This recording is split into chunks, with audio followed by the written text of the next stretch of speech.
Serigala Iblis. Bagian 2. Apa yang harus kita lakukan sekarang, Dewi? Bertanya Dayang. Pemuda itu telah melanggar pantangan, mengotori pohon besar dengan air kencingnya. Sebentar lagi, serigala-serigala iblis pasti akan muncul di sini.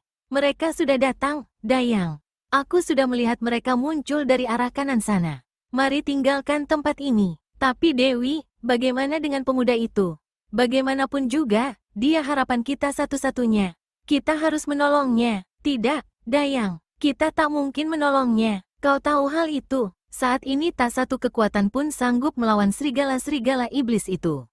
Kita harus pergi. Dayang tak bisa berkata apa-apa lagi.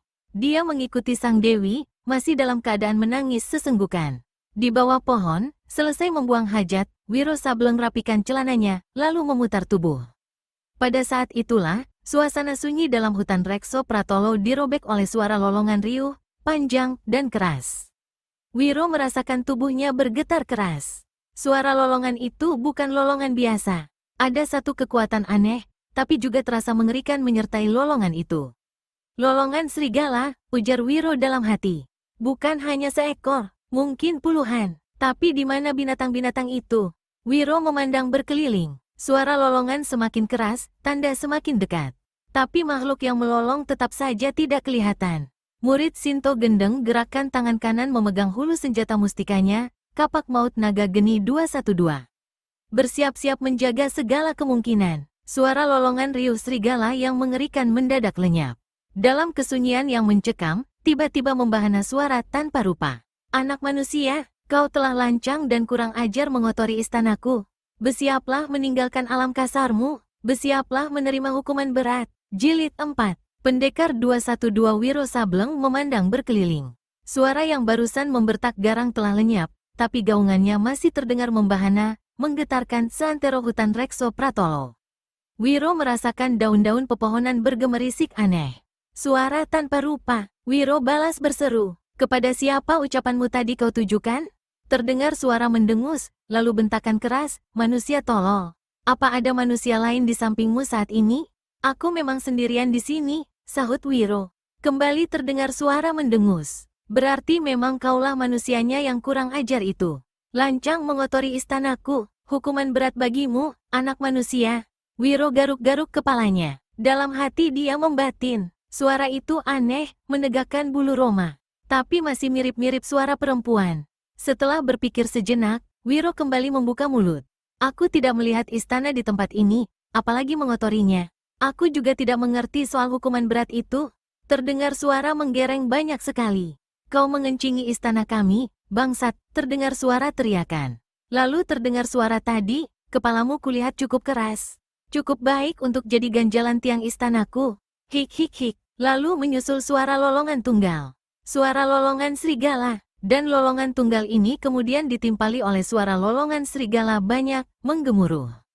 Wiro usap-usap kepalanya. Makhluk yang hendak menjadikan kepalaku ganjalan tiang istana. Siapa kau ini sebenarnya? Mengapa tidak mau tampakkan muka? Berteriak pendekar 212. Kau akan lihat, menjawab suara itu. Lalu terdengar suara keras laksana guntur menggelegar. Begitu suara gelegar ini sirna, asap putih mengepul membumbung ke udara setinggi lutut. Asap itu membentuk satu lingkaran besar, dan pendekar 212 Wiro Sableng berada tepat di tengah lingkaran. Kemana lenyapnya pohon-pohon besar itu? Wiro terkejut ketika dia tidak melihat lagi pohon-pohon ataupun semak belukar hutan Rekso Pratolo. Yang dilihatnya kini hanyalah kepulan asap putih mengurungnya. Tapi tidak, bukan hanya kepulan asap putih setinggi lutut itu saja yang kelihatan. Ada lagi benda lain yang tampak. Dan pendekar 212 merasa lututnya seperti goyah ketika menyadari makhluk apa yang mengelilinginya. Makhluk-makhluk itu memiliki kepala berupa binatang, yaitu kepala serigala, bertelinga runcing ke atas, bermulut panjang yang selalu menganga, memperlihatkan taring-taring runcing dan lidah yang basah. Sepasang mata merah laksana menyala. Anehnya, makhluk yang berkepala serigala hitam ini memiliki tubuh sebatas leher ke bawah sama dengan tubuh manusia, kecuali sepasang tangan yang memiliki jari-jari berkuku runcing mengerikan. Seperti manusia adanya, mereka mengenakan celana hitam sebatas lutut. Dari keadaan dada mereka yang telanjang, Wiro segera tahu kalau makhluk-makhluk setengah binatang setengah manusia itu adalah makhluk-makhluk jantan. Menurut dugaan pendekar 212, paling tidak ada sekitar 30 makhluk berkepala serigala mengurungnya saat itu. Semua memandang dengan buas ke arahnya. Yang tadi mengeluarkan suara jelas suara perempuan. Tapi aku tidak melihat makhluk betina di antara mereka, kata Wiro dalam hati sambil matanya mencari-cari. Berikan jalan pada ratu, tiba-tiba terdengar seruan, sementara kepulan asap putih masih terus mengambang setinggi lutut. Kelompok makhluk manusia serigala di sebelah kanan menyibak. Bau harum semerbak memenuhi tempat itu.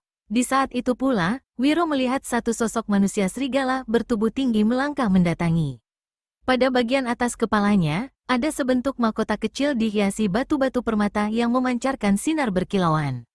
Makhluk satu ini ternyata adalah manusia serigala betina. Dia mengenakan pakaian sebentuk kemben di sebelah atas, sedang di sebelah bawah memakai celana hitam yang bagian atasnya lebih pendek hingga sebagian perutnya yang putih tampak tersembul.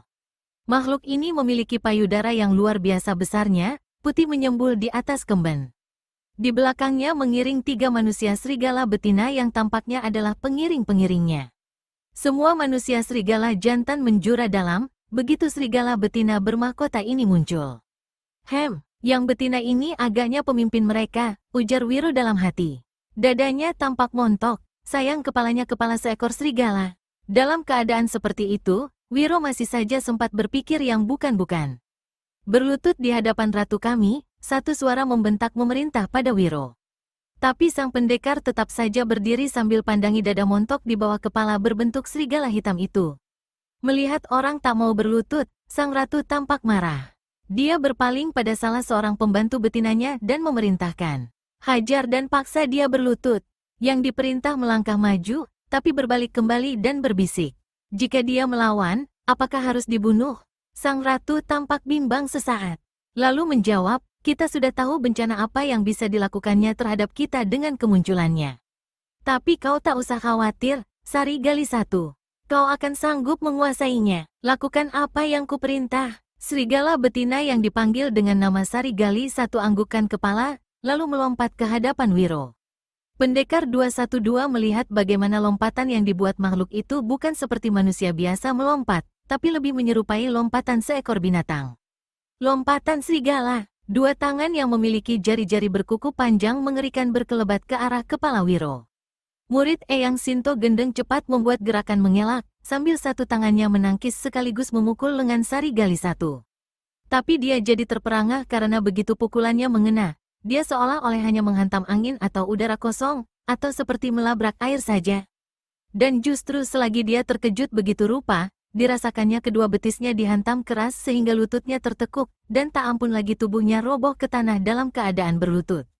Ketika dicobanya untuk berdiri, ternyata sekujur badannya tak bisa lagi digerakkan.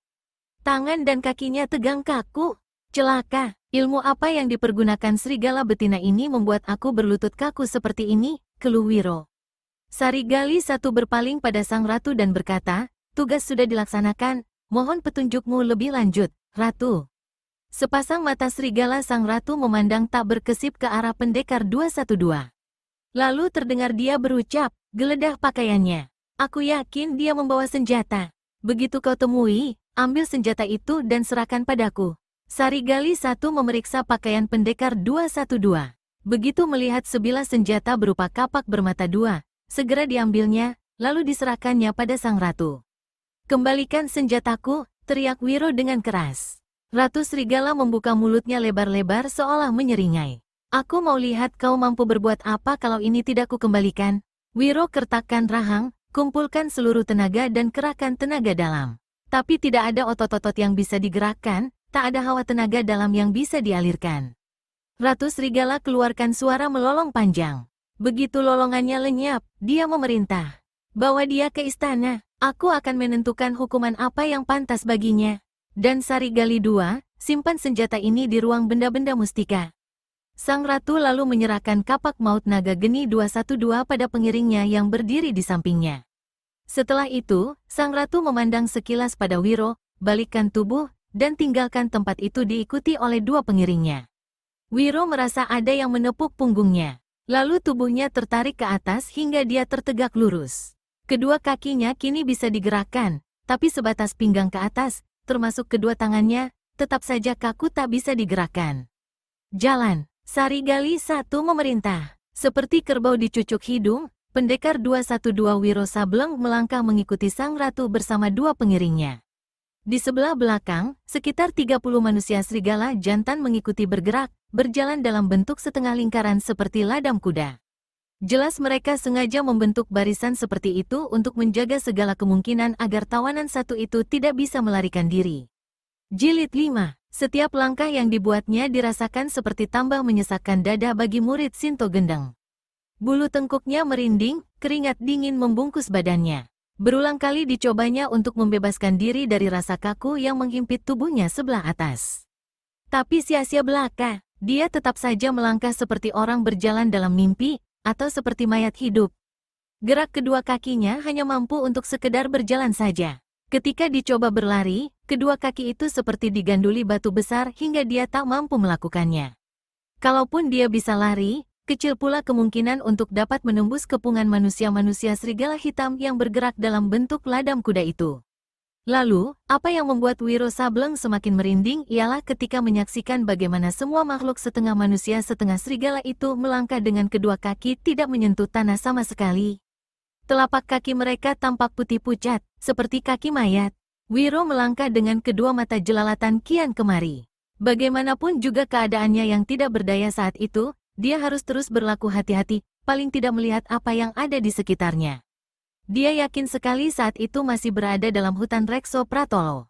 Tetapi yang terasa aneh ialah dia sama sekali tidak melihat pohon-pohon ataupun semak belukar. Dia sama sekali tidak melihat tanaman apapun. Yang dilihatnya adalah tanah yang dilangkahinya, berupa tanah merah kecoklatan. Lalu bagian kiri kanan dan atas yang seperti sebuah terowongan panjang berlapis kabut tipis tak tembus pandang. Sepanjang perjalanan yang penuh ketegangan itu, Wiro tiada hentinya mendengar suara aneh. Mulai dari lolongan serigala yang mencekam, suara tangis orok, suara makhluk aneh tertawa mengerikan, suara erangan orang-orang yang seperti berada dalam keadaan tersiksa atau sekarat. Sesekali lapat-lapat terdengar gema-gamelan. Gusti Allah, di mana aku ini berada? Kemana aku ini mau dibawa? Ujar Wiro dalam hati menyebut nama Tuhan. Baru saja dia berkata begitu, mendadak terdengar suara keras seperti guntur menggelegar. Wiro merasakan kakinya yang menginjak tanah merah kecoklatan bergetar keras. Ada hawa aneh menjalar masuk ke dalam tubuhnya. Tapi hanya sesaat. Di sekitarnya, manusia-manusia serigala tampak mendongakkan kepala ke atas, meraung melolong panjang. Wajah mereka tampak cemas. Ya Tuhan, apa pula ini? Seru Wiro kembali dalam hati. Untuk kedua kalinya, menggelegar suara guntur di tempat itu. Lalu kembali ada hawa aneh yang mengalir masuk dari dalam tanah ke tubuh Wiro lewat kedua kakinya. Rasa sesak yang menghimpit dadanya berkurang sedikit.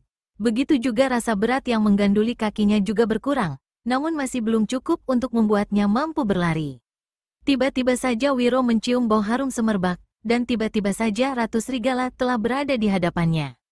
Makhluk aneh ini memandang dan berkata, "Jangan kau berani mempunyai pikiran dan mengucap yang bukan dalam hatimu. Atau ku cabut lidahmu saat ini juga, dan ku tambah hukuman beratmu." Murid Sinto Gendeng hendak balas memaki, tapi sang ratu telah membalikkan diri dan tinggalkan tempat itu. Hanya bau harum tubuhnya saja yang masih tertinggal di tempat itu. Hanya bisa memaki panjang pendek dalam hati, Wiro lanjutkan langkahnya. Berjalan kira-kira selama sepeminuman teh, di sebelah depan terdengar suara orang berseru.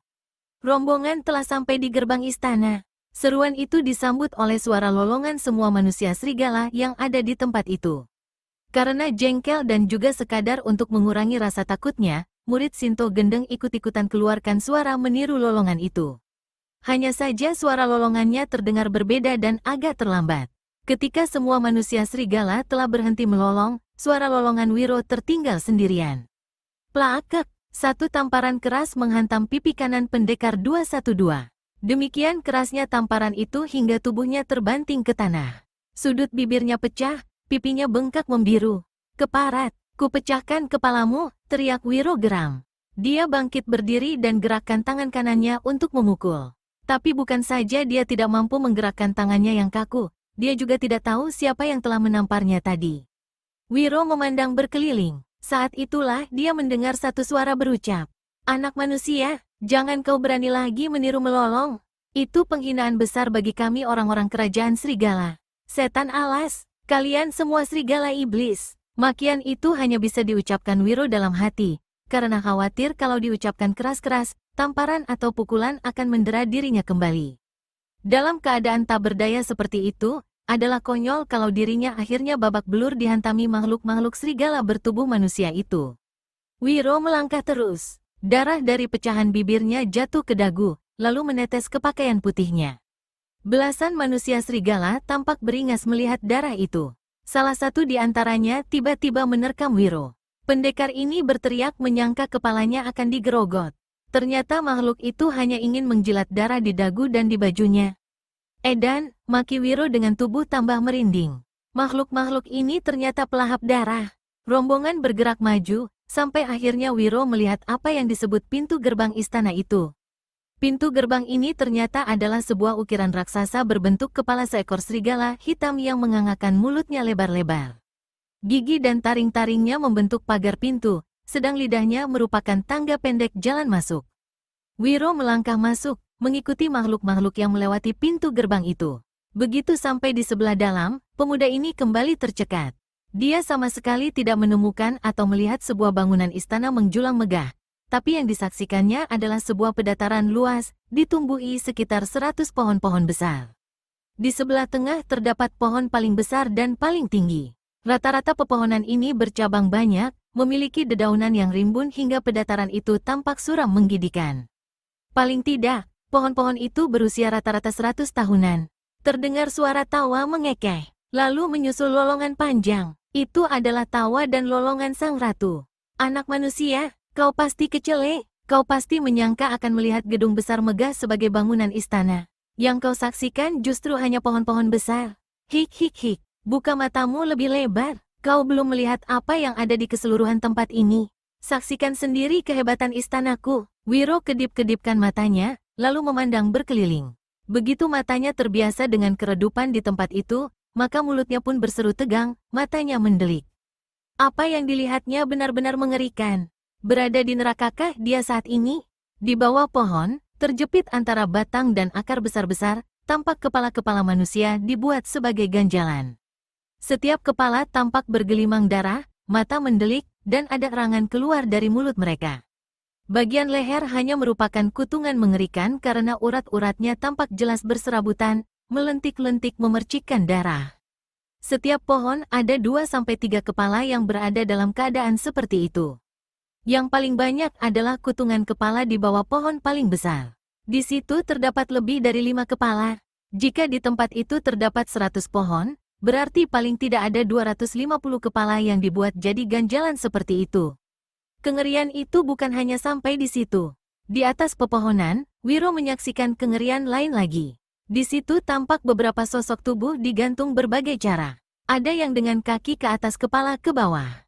Ada yang lehernya diikat langsung ke cabang pohon. Yang paling mengerikan ialah manusia-manusia yang digantung ke cabang pohon dengan lidahnya sendiri. Kelihatannya lidah mereka ditarik keluar, lalu lidah itu dikaitkan ke cabang pohon. Banyak di antara mayat yang tergantung itu berada dalam keadaan perut terburai hingga isi perutnya kelihatan jelas memberojot keluar. Soal darah, jangan disebut lagi. Rata-rata semua tubuh penuh gelimangan darah. Gila, apakah saat ini aku masih berada di dunia atau di neraka? Membatin Wiro. Dia memandang berkeliling, lalu kembali melengak. Di bawah salah satu pohon, dia melihat satu sosok tubuh lelaki duduk bersila membelakanginya. Di lehernya melilit seekor ular hitam belang hijau. Walau tidak melihat wajah orang itu, tapi Wiro yakin itu adalah pemuda yang ditemuinya di hutan Rekso Pratolo, di depan reruntuhan gubuk tua. Pemuda yang kemudian secara aneh berubah menjadi arca batu. "Anak manusia, akhirnya kau lihat juga pemuda itu, juga ular itu. Binatang itulah yang telah kau bunuh 5 hari lalu," terdengar suara sang ratu. Sosoknya tidak kelihatan, entah di mana.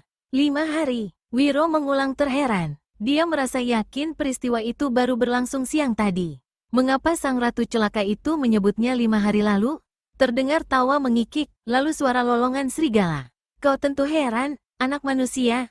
Di tempat ini, waktu berjalan lebih cepat dari waktu di alam kasarmu. 1 hari di sana, 5 hari di sini. Dan ketahuilah, di sini tidak ada siang ataupun malam. Tidak ada siang, tidak ada malam. Lalu bagaimana kalian tidur? Terdengar tawa dan lolongan riuh. Kami manusia-manusia kerajaan serigala tidak pernah mengenal apa yang dikatakan tidur. Dan kau pun seumur-umur di sini tak akan bisa tidur, anak manusia, terdengar sahutan sang ratu.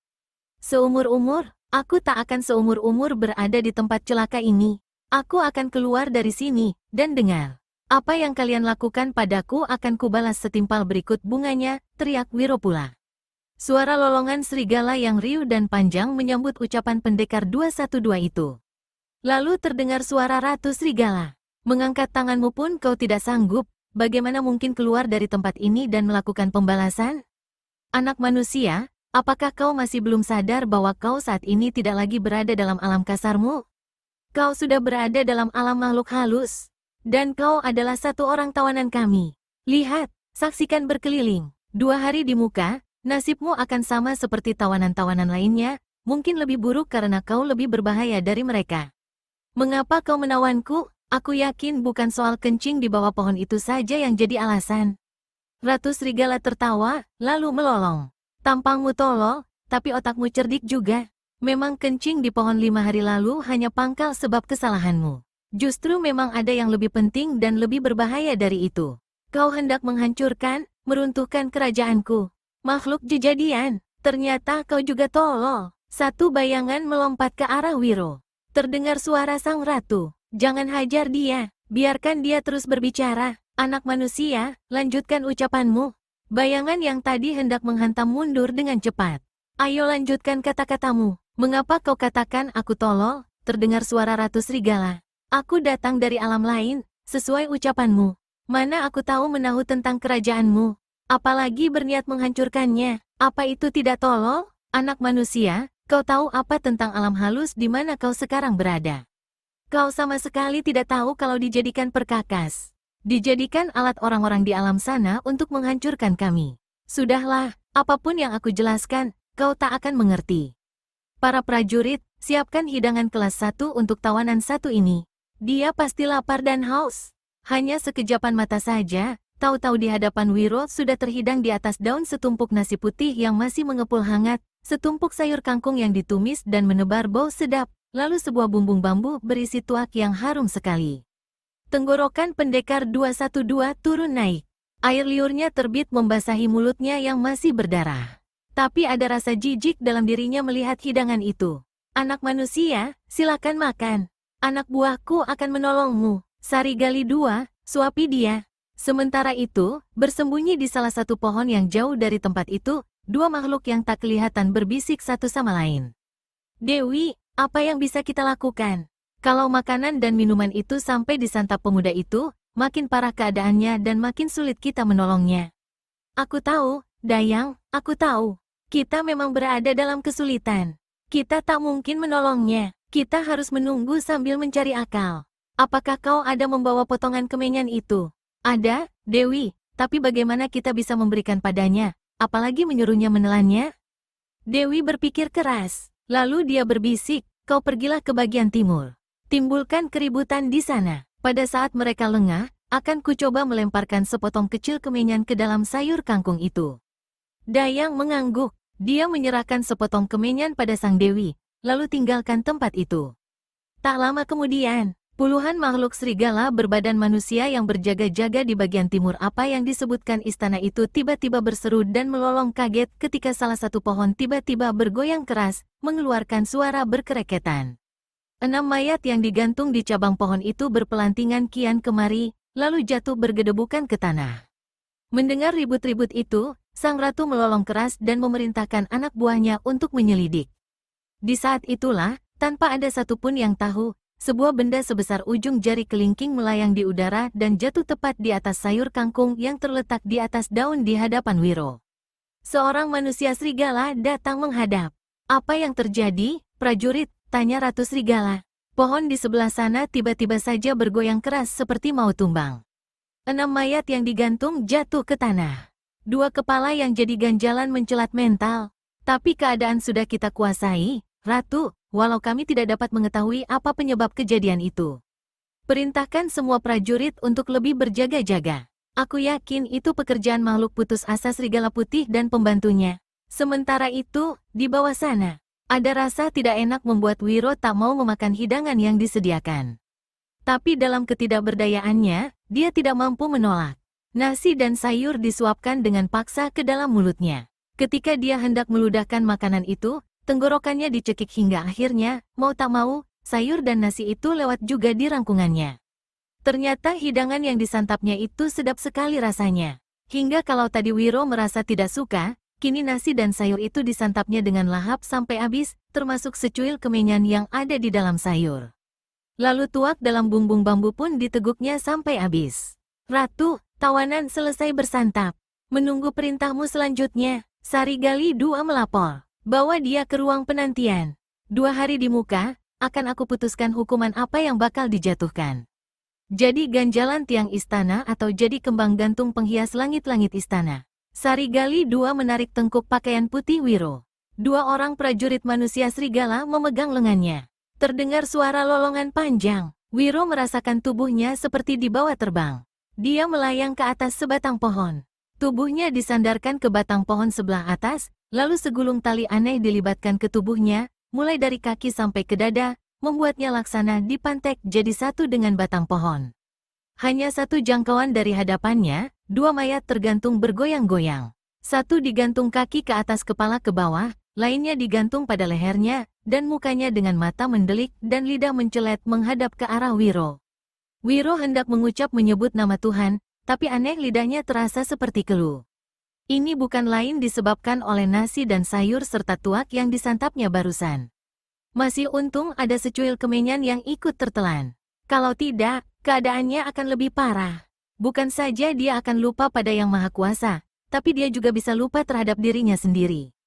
Berada dalam keadaan terikat di atas pohon setinggi itu, dalam keadaan tubuh lemah lunglai, pendekar 212 Wiro Sableng berusaha menguatkan diri.